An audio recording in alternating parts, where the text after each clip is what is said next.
तो yesterday we were discussing about निग्रह स्थान। निग्रह स्थान का मतलब पराजय प्राप्ति। दो लोग कितने भी टाइम तक, कितने भी समय तक दो लोग डिस्कस कर सकते हैं, तो उसमें हार जीत डिसाइड करने के लिए कोई ना कोई रूल्स होने चाहिए या फिर कोई ना कोई जज होना चाहिए। और जज को भी rules, ultimately rules is what the whole debate और एनी गेम गोज बाय।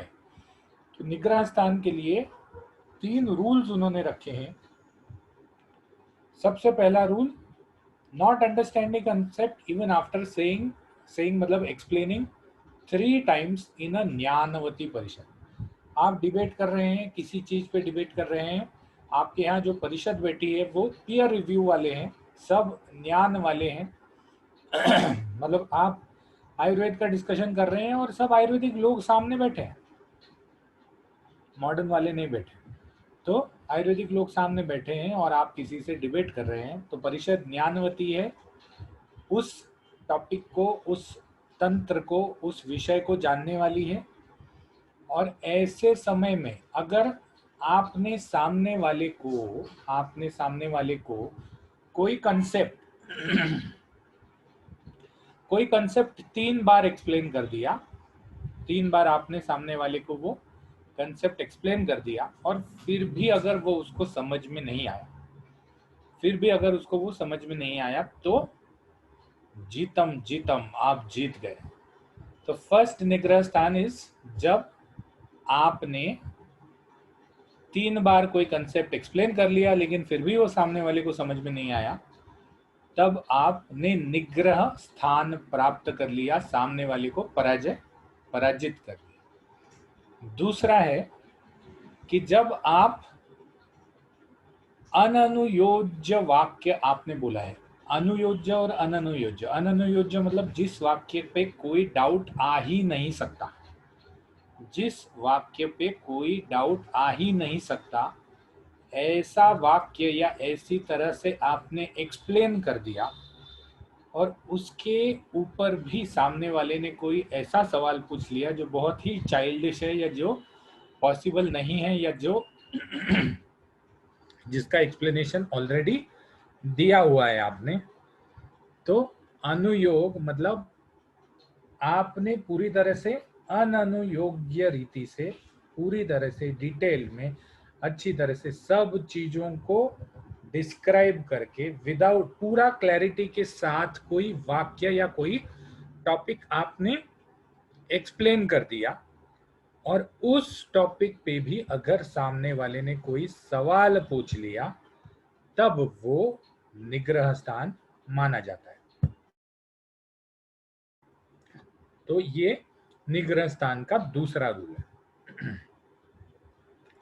निग्रह स्थान का जो तीसरा रूल है वो ये है कि अगर आपने पूरी तरह से डिस्क्राइब नहीं किया या पूरी तरह से क्लैरिटी वाला टॉपिक डिस्कस नहीं किया, या आपने कोई लाइन बोली जिसमें पूरी तरह से इंफॉर्मेशन नहीं है और वो सामने वाला उसको मान के उसने आगे डिस्कशन चालू कर दिया, तब भी वह निग्रह स्थान को प्राप्त हो गया। इसका मतलब क्या है कि निग्रह स्थान कब देखा जाता है कि जब सामने वाला, जब आपने ये प्रूव कर दिया है कि सामने वाला जो है वो मेरे से उल्लू है। क्यों? क्योंकि आपने पूरा डिस्क्राइब कर दिया फिर भी वो क्वेश्चन पूछता जा रहा है, आपने पूरा डिस्क्राइब नहीं किया फिर भी उसने क्वेश्चन नहीं पूछा, और आपने 3 बार डिस्क्राइब किया लेकिन फिर भी उसको नहीं समझा। तो ये 3 प्रकार के रूल्स जो हैं वो निग्रह स्थान को प्राप्त करने के लिए हैं। अगर निग्रह स्थान को और प्राप्त करना है या इसके अलावा निग्रह स्थान को प्राप्त करने के लिए और क्या क्या चीजें हैं, एक तो प्रतिज्ञा हानि, मतलब सामने वाले का जो प्रतिज्ञा है, जो टॉपिक उसने प्रूव करने के लिए रखा है, वो अगर आपने डिसअप्रूव कर दिया, प्रतिज्ञा हानि मतलब आपने वो डिसअप्रूव कर दिया। उसके बाद अभ्यनुज्ञा, अभ्यनुज्ञा मतलब आपने उसके हेतु में कोई दोष निकाल लिया और वो उसको एक्सप्लेन नहीं कर पाया। कालातीत वचन मतलब अतीत काल का कोई चीज वो यहाँ बोल रहा है। अहेतु, जो 3 प्रकार के अहेतु बताए थे, वो अहेतु में से कोई हेतु अगर उसके वाक्य में है। वाक्य दोष अगर वो बार बार यूज कर रहा है, तो अगर वो बार बार हेतुअंतर कर रहा है, मतलब एक हेतु उसके बाद दूसरा हेतु फिर पहले हेतु, या हेतु बदल रहा है बार बार, तब भी वो निग्रह स्थान को प्राप्त हो जाता है। और अगर वो बार बार अर्थांतर कर रहा है, या तो वो आपके लाइन को पकड़ नहीं रहा या फिर अपनी लाइन ठीक से नहीं समझा पा रहा, तब भी वो निग्रह स्थान को प्राप्त हो जाता है। तो इतना सब होने के बाद में जो जजेस हैं या जो परिषद है, वो उस अपोजिट पार्टी को निग्रह स्थान, निग्रह मतलब अपने स्थान से, ग्रहण मतलब अपना स्थान पकड़ना, निग्रह मतलब अपने स्थान से उतर जाना, तो अपने स्थान से उतार देती है, या वो दूसरी पार्टी जो है वो निग्रह स्थान ग्रहण कर लेती है या पराजय को प्राप्त हो जाती है। तो ये थे 44 वाद मार्ग। अगर कोई भी वाद मार्ग नहीं समझे तो मैं पूरे वाद मार्ग का वीडियो जो है मैंने रिकॉर्ड कर लिया है, I will be putting it on YouTube, you can go and visit. अगर फिर भी नहीं समझे तो फिर हम आपसे वाद कर सकते हैं कोई दिन, ठीक है।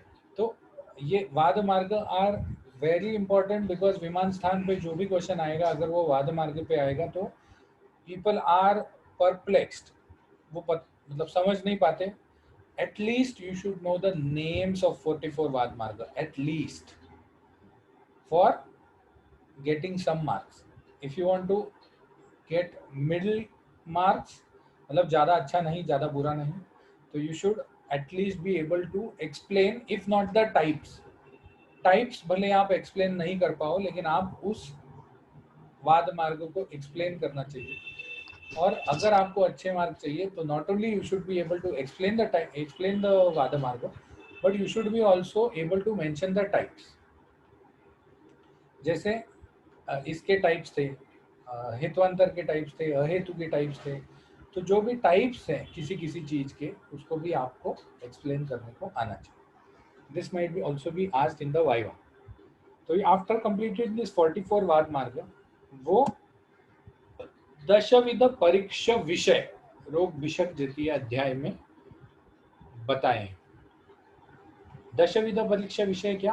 कारण, करण, कार्य योनि, उसके बाद कार्यफल, अनुबंध, देश, काल, प्रवृत्ति और उपाय। का अनुदे का प्र और उ।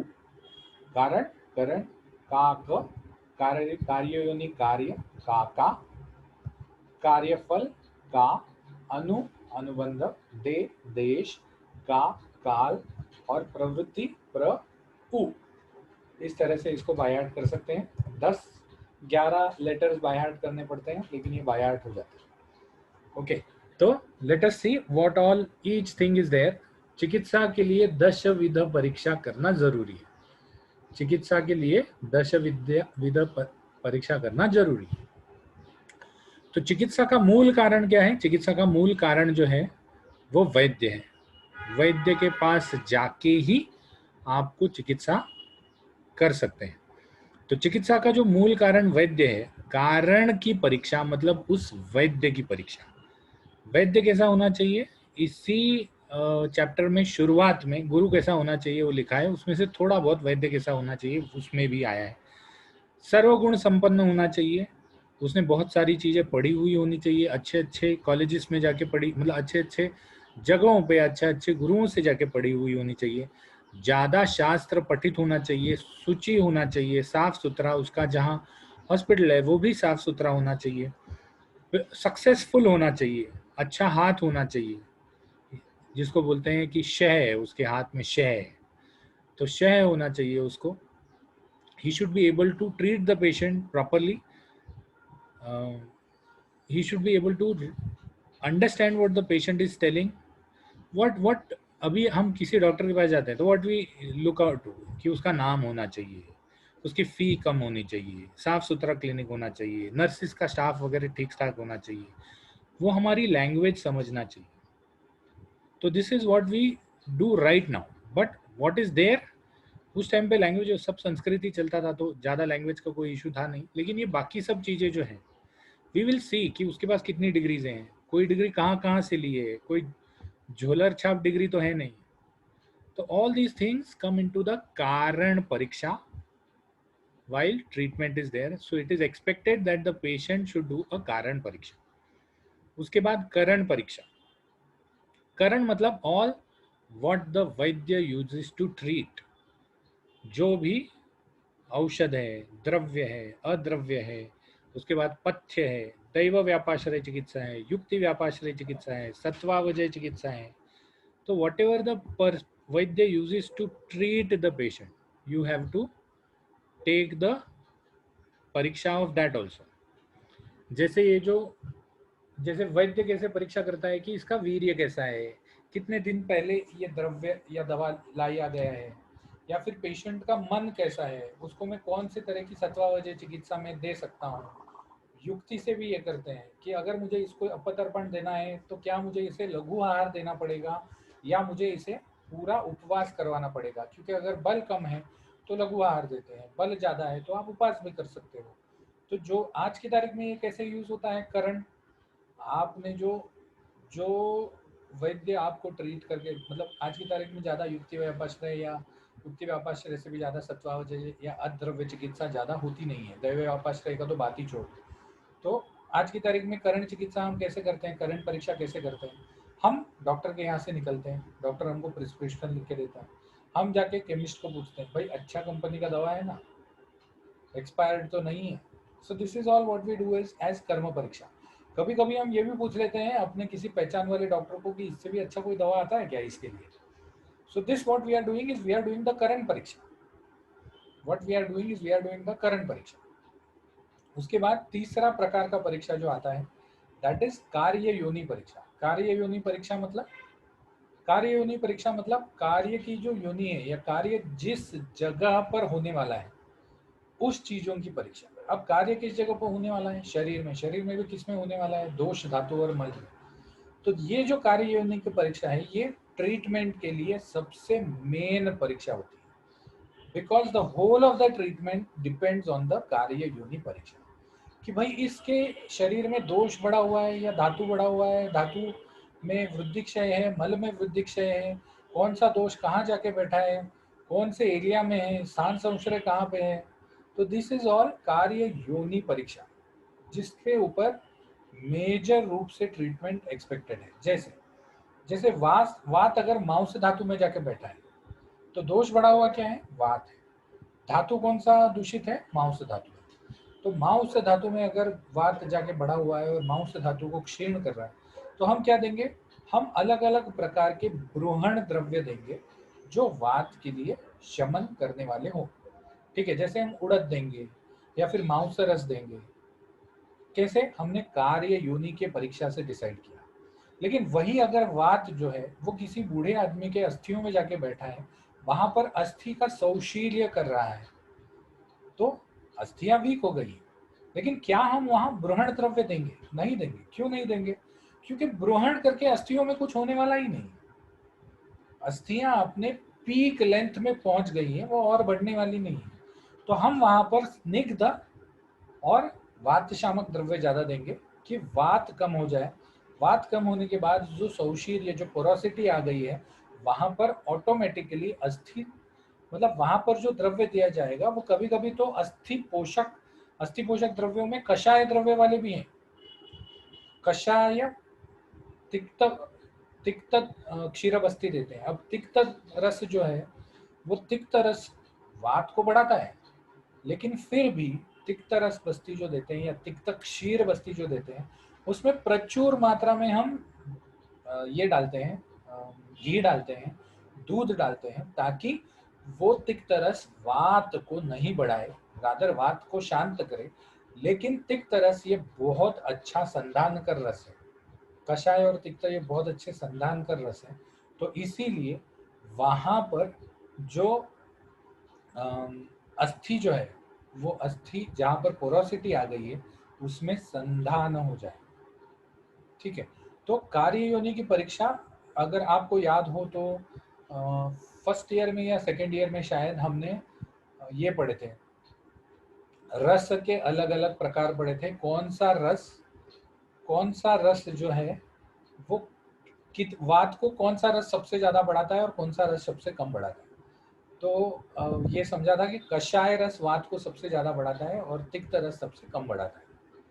तो इसीलिए हम तिक्त रस का यूज करते हैं, क्योंकि कषाय रस अगर देंगे तो वात ज्यादा बढ़ जाएगा। कषाय भी संदानकर है, लेकिन कषाय क्षीर अगर देंगे तो क्षीर से जो स्निग्धता आएगी वो कषाय रस से इट विल न्यूट्रलाइज। तो इसीलिए भले कम संधारणकर होने के बावजूद हम तिक्त रस का उपयोग करते हैं। इतना सारा चीज का उन्होंने सोचा है उस जगह पर।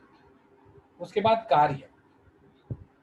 कार्य मतलब हमको क्या एक्सपेक्टेड है, जो भी ट्रीटमेंट हम कर रहे हैं उसमें हमको क्या एक्सपेक्टेड है। कहीं हमको मांस धातु बढ़ाना एक्सपेक्ट हो सकता है, कहीं हमको मांस धातु कम करना भी एक्सपेक्टेड हो सकता है। जैसे जैसे फीमेल्स में फाइब्रॉइड आ जाता है, तो fibroid is nothing but an external outgrowth of the uterine inner और मिडल लेयर। ठीक है, तो इनर और मिडिल लेयर में मांस पेशियां बढ़ जाती हैं, तो ऐसे समय में what is expected out is मांस कम करवाना। तो इसीलिए हम मांसादि क्वाथ या मांसपाचक क्वाथ ऐसे क्वाथ देते हैं, जिसके वजह से वो फाइब्रॉइड जो है वो of course there is one thing which happens is when you are giving a मांसपाचक क्वाथ, the fibroid shrinks but there is high chance that the other muscles also shrink, the other muscles also shrink। तो इसीलिए कार्य करते समय हमको कौन सी क्रिया एक्सपेक्टेड है और कौन सी क्रिया एक्सपेक्टेड नहीं है, ये दोनों क्रियाएं हमको समझ में आनी चाहिए। क्योंकि उत्तम चिकित्सा जो बताई थी, उत्तम चिकित्सा वाज व्हाट, उत्तम चिकित्सा मतलब जो दोष को कम करना है या जो दोष को बढ़ाना है उसके विपरीत चिकित्सा करनी है। साथ ही साथ जो दोष या जो धातु समावस्था में है उस समावस्था वाले धातु को हमको डिस्टर्ब नहीं करना है। तो वी शुड बी नोइंग अवर कार्य very particular. That is what they से व्हेन दे से दैट कार्य इज अ परीक्षा विषय। तो इसीलिए जब मांसादि क्वाथ या मांसपाचक क्वाथ देते हैं तो we ask the patient to eat a lot of nonveg या पनीर, ताकि बाकी मसल्स जो है उसमें कोई कमी नहीं आए। तो this is how we are focusing on the कार्य। द परीक्षा विषय मतलब what all things you have to focus और what all things you have to check.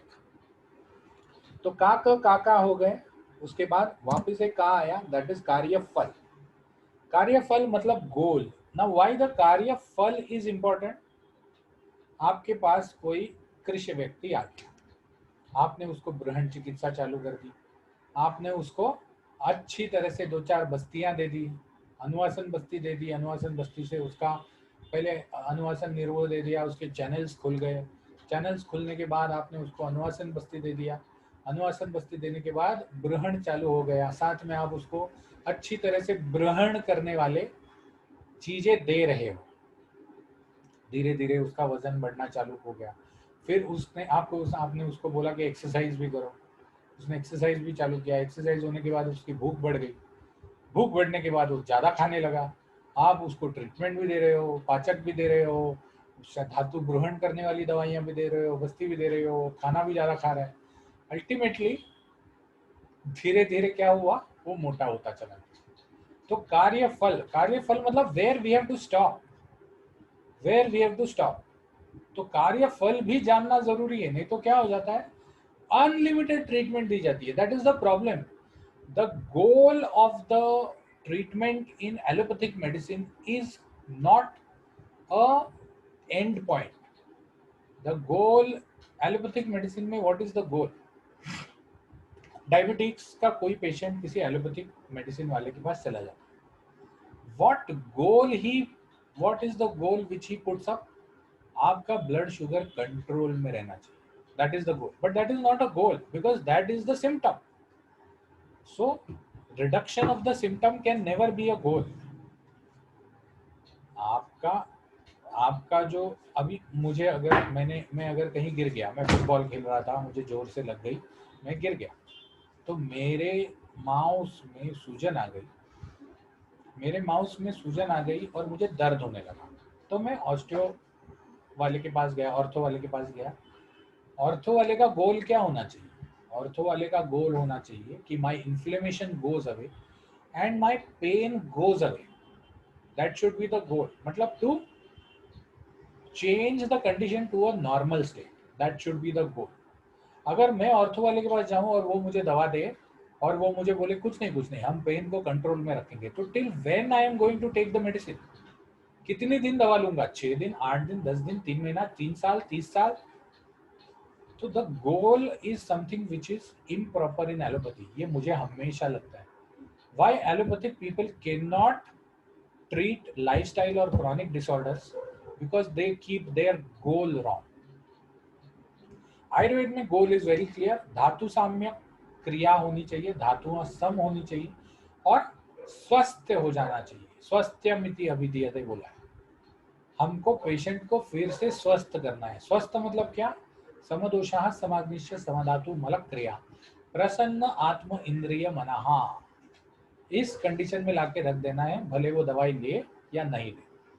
तो कभी कभी मुझे लगता है कि अगर दवाई लेके भी अगर पेशेंट इस कंडीशन में है तो वो स्वस्थ है, भले वो एक दवाई ले रहा है। जैसे ज्यादा करके मानसिक रोगियों में होता है, मानसिक रोगियों में आप दवा दे देते हैं, वो स्वस्थ हो जाते हैं, उनके धातुओं में कोई ये नहीं होता। तो आप उनको भले एक छोटा सा नस से ही दे दो रोज, but they are very happy, they are very happy. मानसिक दवाइयाँ ट्रीट करना बहुत मुश्किल होता है बिकॉज देर इज नो धातु इन्वॉल्व। तो कार्यफल should be where to stop, ठीक है। व्हाट इज द अनुबंध, what is the end result? The end result is whatever follows the treatment, that is the अनुबंध। हम किसी डॉक्टर के पास जाते हैं, उससे ट्रीटमेंट लेते हैं। आई हैव बीन कॉन्टेक्टेड, अभी मुझे आज ही 3 लोगों का फोन आया, मेरे डैडी को ये हो गया, मेरी भाई को ये हो गया, मैं क्या करूं, ये करूं। मैं फोन नहीं आया, व्हाट्सएप पे आया। बट वाई दे आर, ऐसा तो नहीं है कि वहाँ डॉक्टर है नहीं या वहाँ डॉक्टर के पास वो लोग गए नहीं, ऐसा भी नहीं है कि मैं कोई बहुत बड़ा दुनिया का डॉक्टर हूँ। But what they are looking out for is अनुबंध, the end result. Why we shift a doctor, हम कोई डॉक्टर को शिफ्ट क्यों करते हैं? Because we are not, the patient is not happy with the अनुबंध। तो the patient should at many times, patient should also check that what is the final result of my treatment. तो अनुबंध जो है कि मुझे ये ट्रीटमेंट करके आराम हुआ, आराम नहीं हुआ, क्या मेरी आयु सुखी हुई या आयु दुखी हुई। सो दैट इज द अनुबंध which also needs to be check during the treatment. Now it is so that ये 10 जो चीजें बताई हैं, का अनुदे का प्र उ, ये जो 10 चीजें बताई हैं, ये 10 चीजें जो हैं वो बताई तो हैं वो वैद्य के लिए, लेकिन इसमें से कुछ चीजें जो हैं, इसमें इवन द वैद्य को भी अनुबंध लेना पड़ता है। जैसे you go to a doctor for fever, you go to a doctor for fever, doctor अच्छा है, सब अच्छा है, ठीक है, उसने आपको दवा दे दी। आप केमिस्ट के पास गए, केमिस्ट को पूछा कि सर ये दवा अच्छी कंपनी की है ना? उसने बोला भाई क्रोसिन 650 है, ग्लैक्सो कंपनी की है, इससे अच्छी कोई दवा आती नहीं।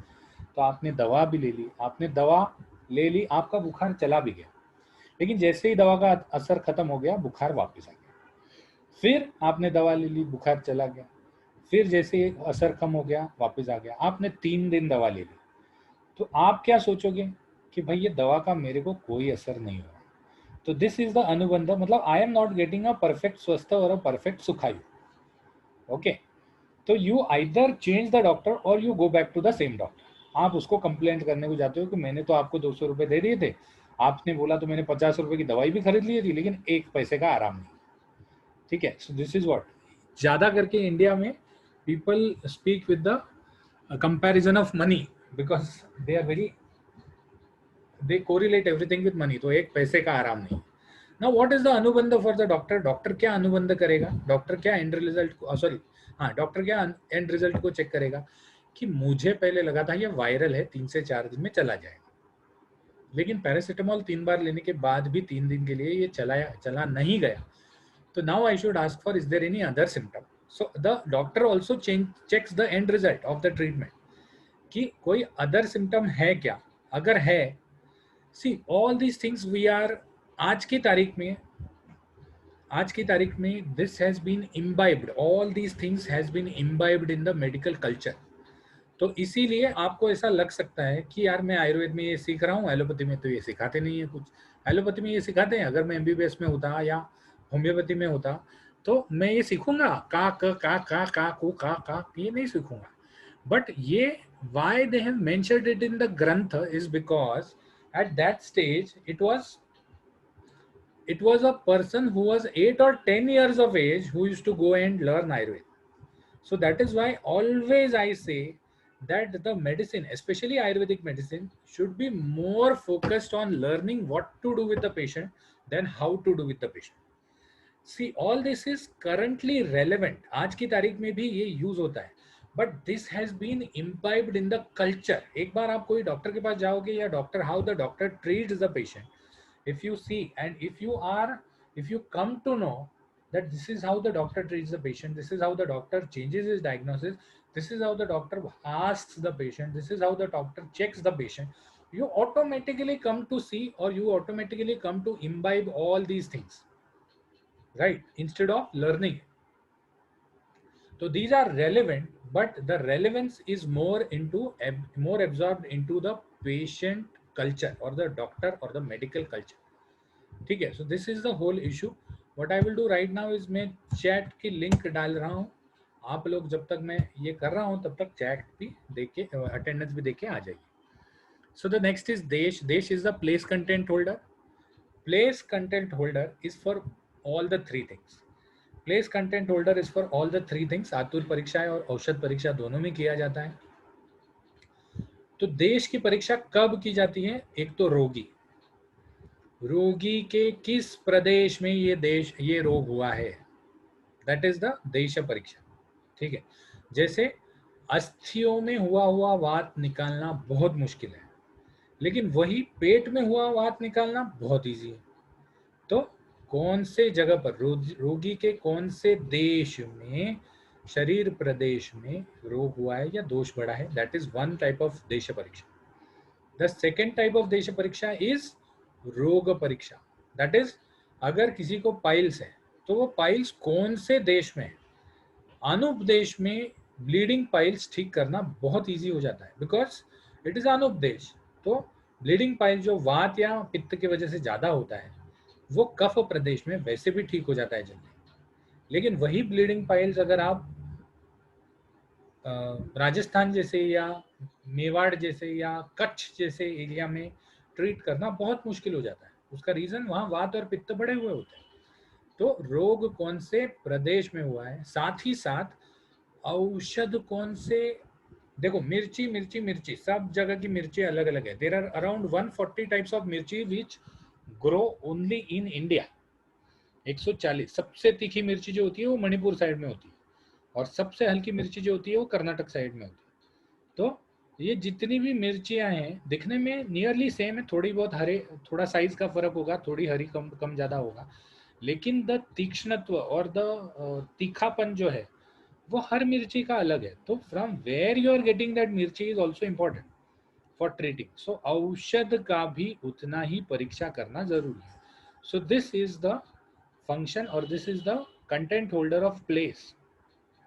उसके बाद आता है काल। ना काल में बहुत सारे काल हैं। एक तो नित्य काल, मतलब ऋतु, ऋतु के हिसाब से रोग के ट्रीटमेंट में अलग, मतलब जैसे अगर आपको कोई, आपके पास कोई मोटा आदमी आया, मेरे जैसा नहीं बोल सकता क्योंकि अभी तो मैं मोटा रहा नहीं, लेकिन पहले मैं बोलता था मेरे जैसा मोटा, लेकिन अभी मैं मोटा रहा नहीं। I am less than 25 BMI, I am 24, 23 point something to be precise. तो नित्य काल, ऋतुकाल, ऋतुकाल में अगर कोई आपके पास आदमी आया जो बृहणीय है, जो मोटा है, और ग्रीष्म ऋतु चालू है, तो क्या आप उसको उपवास बोलोगे? नहीं बोलोगे, क्योंकि जो अवस्थित नित्य काल जो है वो नित्य काल के हिसाब से उसका वहां गर्मी में उपवास करना ठीक नहीं, उपवास करना गर्मी में ठीक नहीं। तो नित्य काल के हिसाब से आप उसको नहीं बोल सकते, आप उसको लघु आहार जरूर लेने को बोल सकते हो। ऐसा लघु आहार कि जिससे वात नहीं बढ़े, जैसे यव है, यव लघु है लेकिन वात शामक है बारही, तो ऐसा आहार लेने को बोल सकते हो। तो नित्य काल के हिसाब से भी ट्रीटमेंट बदल जाता है, अवस्थिक काल के हिसाब से भी ट्रीटमेंट बदल जाता है। Now there are two types of asthma, two types मतलब टू कंडीशंस ऑफ अस्थमा, एक वेगावस्था एक अवेगावस्था। जब तमक श्वास या श्वास में एक अवस्था होती है जो वेगावस्था होती है, जिसमें पेशेंट जो है वो वेग में आया है, he is having difficulty in breathing,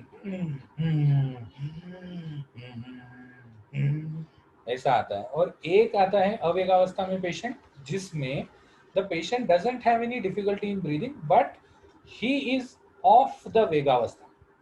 मतलब वो ये बोलेगा कि सर मुझे हर 15 दिन में ये होता है, दमा होता है, हर 15, या मैं सीमेंट में जाऊंगा तो मुझे दमा होता है। या फिर ज्वर का उदाहरण ले लो, ज्वर में भी पेशेंट दो कंडीशंस में आ सकता है, एक जब उसको बुखार है और एक जब उसको बुखार आके गया है, मतलब अभी बुखार नहीं है, सुबह आया था।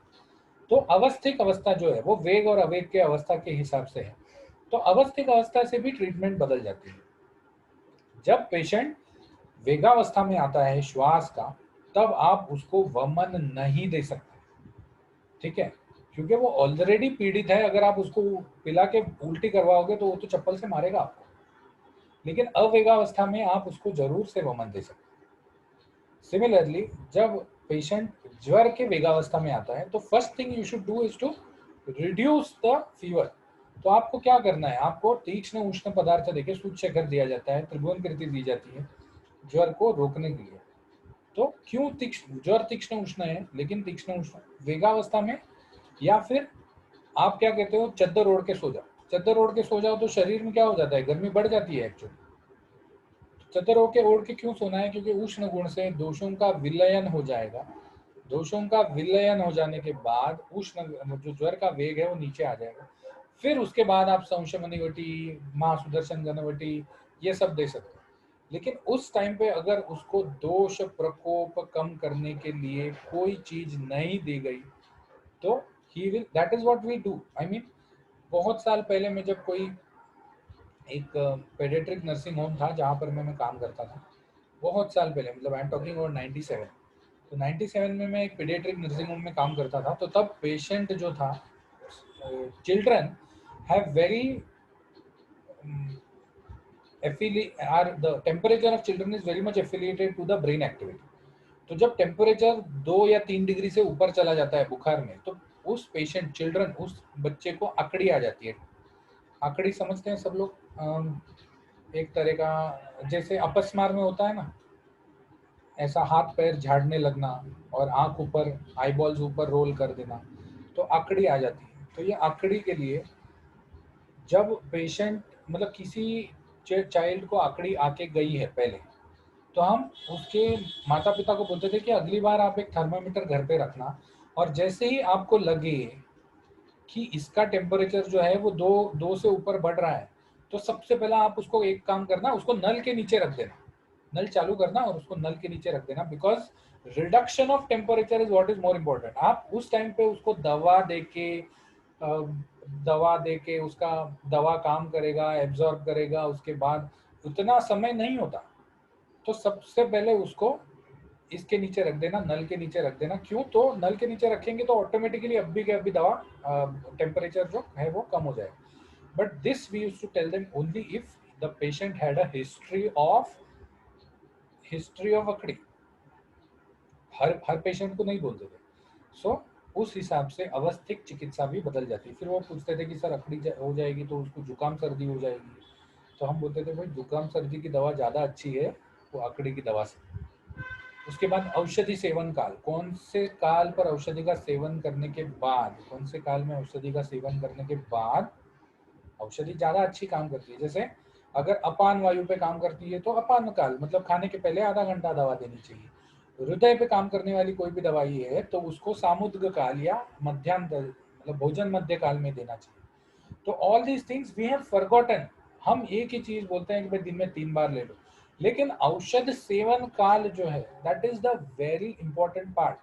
वाई हृदय पे दवाई हम सर्कुलेटरी टाइम में देते हैं, क्योंकि सर्कुलेटरी टाइम में absorption is increased, digestive time में it's absorption is increase as well as it is circulating very nicely. Liver की कोई भी दवाई जो है वो खाने के साथ देना ज्यादा अच्छा है।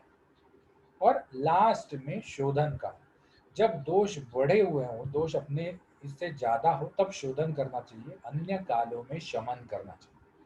तो we stop here, there are two left. I hope everybody has given attendance.